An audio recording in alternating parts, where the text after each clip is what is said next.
Guys, nangita ko sa mong balunan na ngay sulod bulad. Kita nga ko sa silingan na mo itanga guro ni iro ba. Hala, kita nga ko.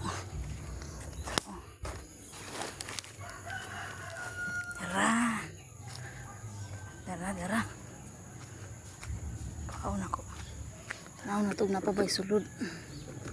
Ayun, hapa ni sulod. Isulod ni siya og balay. Tanga guro ni niya. Tanaan ako nabay sulod.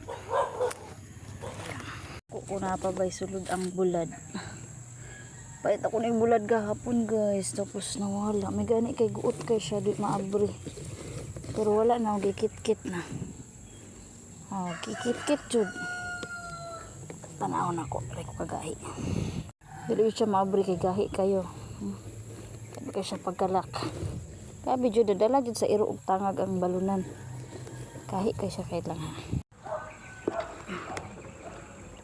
Kaya pati ako gahi kayo maglisod kog abri. Ayan, oh, diba? Na siya sulod. Tanawa guys, na sulod bulad. May gani jud kay wala na tangag sa iro, wala na abri. Yan bulad. Ayan, diba? Na siya bulad. Tangag sa iro. May gani kay wala na abrihan ang balunan. Impas jud. Isa ka kilo kayo ni guys. May gani kay wala na hurot. Wala jud siya na abrihan kay grabe kay siya nakalak pero ang taklob gikit-kit na. Kit-kit. Wa jud na ko nagilungan, di na ko makitaan, grabe jud. Mahal baya kayo ang bulad. May na lang ni.